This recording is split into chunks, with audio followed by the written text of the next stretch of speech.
الحمد لله وكفى وسلام على عباده الذين اصطفى أما بعد أعوذ بالله من الشيطان الرجيم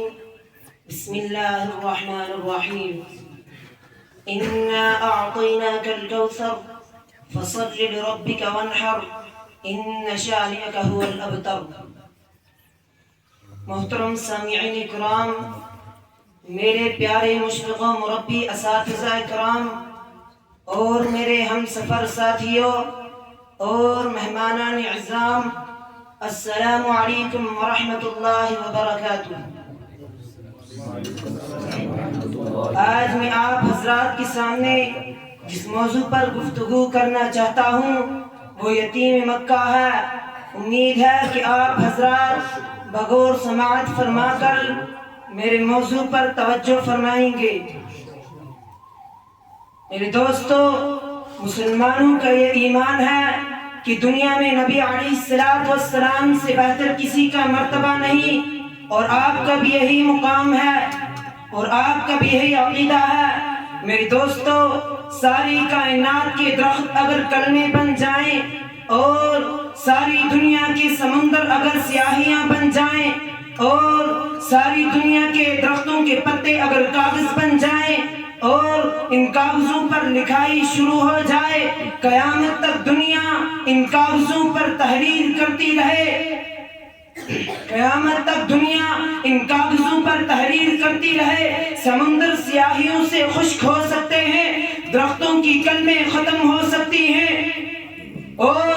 کاغذوں پر لکھتے لکھتے کاغذ ختم ہو سکتے ہیں، اور ساری دنیا کے کاتب پیغمبر علیہ السلام کی شان تحریر کرتے کرتے تھک سکتے ہیں، لیکن میرے نبی کی شان مکمل نہیں ہو سکتی۔ میرے دوستو، قرآن پاک میں اللہ تبارک و تعالیٰ نے کئی سو آیات میں اپنے نبی کی شان بیان فرمائی۔ میرے نبی کا درجہ کتنا بلند تھا، ذرا توجہ فرمائیں۔ میرے دوستو، میرے نبی علیہ السلام کی شان سے بہتر کسی کی شان نہیں، نبی علیہ السلام کے ذکر سے بہتر کسی کا ذکر نہیں، نبی علیہ السلام کے مرتبے سے بہتر کسی کا مرتبہ نہیں، نبی علیہ السلام کے چہرے سے بہتر کسی کا چہرہ نہیں، نبی علیہ السلام کی زلفوں سے بہتر کسی کی زلف نہیں، نبی علیہ السلام کی آنکھوں سے بہتر کسی کی آنکھ نہیں، نبی علیہ السلام کی گفتار سے بہتر کسی کی گفتار نہیں، نبی علیہ السلام کے شہر سے بہتر کسی کا شہر نہیں، نبی علیہ السلام کے علاقے سے بہتر کسی کا علاقہ نہیں، نبی علیہ السلام کی سواری سے بہتر کسی کی سواری نہیں، نبی علیہ السلام کے مسکرانے سے بہتر کسی کا مسکرانا نہیں، حتیٰ کہ میرے نبی علیہ السلام جس رات میں آئے وہ رات راتوں سے اعلیٰ، جس دن میں آئے وہ دن دنوں سے اعلیٰ، جس مہینے میں آئے وہ مہینہ مہینوں سے اعلیٰ۔ میرے نبی علیہ السلام کے چہرے پر جو پسینہ آیا وہ پسینہ پسینوں سے اعلیٰ۔ میرے نبی علیہ السلام جس زمانے میں آئے وہ زمانہ زمانوں سے اعلیٰ، حتیٰ کہ میرے نبی علیہ السلام نے جس پتھر پر قدم رکھا وہ پتھر پتھروں سے اعلیٰ۔ میرے نبی علیہ السلام کی شان کا مقابلہ کوئی نہیں کر سکتا۔ میرے نبی علیہ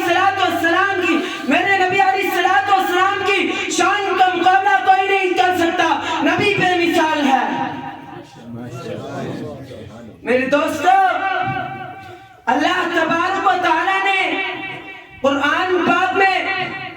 اپنے نبی علیہ السلام کی شان مختلف انداز میں بیان فرمائی۔ قرآن کہتا ہے اِنَّا أَعْطَيْنَاكَ الْكَوْثَرَ، اے پیغمبر ہم نے تجھے کوثر عطا کیا۔ یہ آیت کب اتری، اس کا شان نزول کیا ہے کہ جب نبی علیہ السلام کے بیٹے حضرت ابراہیم علیہ السلام نبی علیہ السلام کے ہاتھوں میں بیمار تھے اور بیماری کی وجہ سے تڑپ رہے تھے، نبی کی آنکھوں سے آنسو جاری تھے،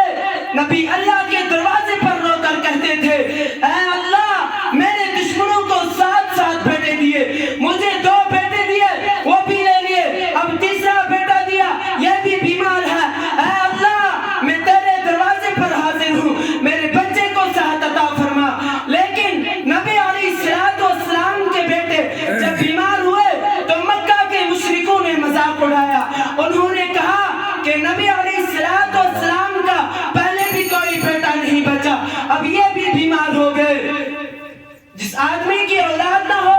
اسے عربی میں ابتر کہتے ہیں۔ ابتر کا معنی بے اولاد، یعنی جس آدمی کی اولاد نہ ہو اسے ابتر کہتے ہیں۔ تو لوگ کہتے تھے کہ نبی علیہ السلام کی کوئی اولاد نہیں، نبی علیہ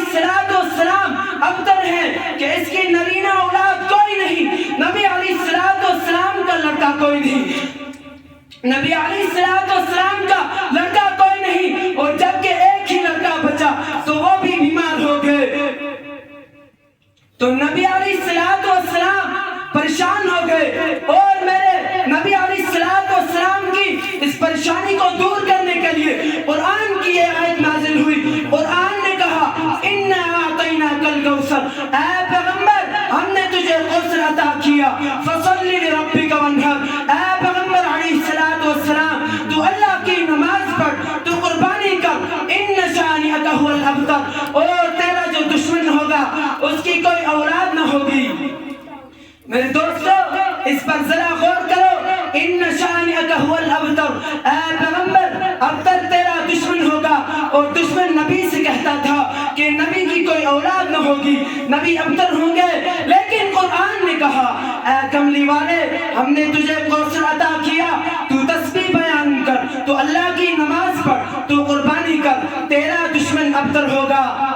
اور ساری کائنات کے ایک ایک خطے میں تیری اولاد ہوگی۔ میں اپنے موضوع کو اسی شعر کے ساتھ ختم کرنا چاہتا ہوں۔ کوئی کہتا ہے کہ کعبے میں خدا رہتا ہے، کوئی کہتا ہے کہ کعبے میں خدا رہتا ہے، اور کوئی کہتا ہے کہ سر عرش اولا رہتا ہے۔ ہم فقیروں کا یہ دعویٰ ہے کہ وہ معبود برحق ہے، وہ اپنے محبوب کے جلووں میں چھپا رہتا ہے۔ وآخر دعوانا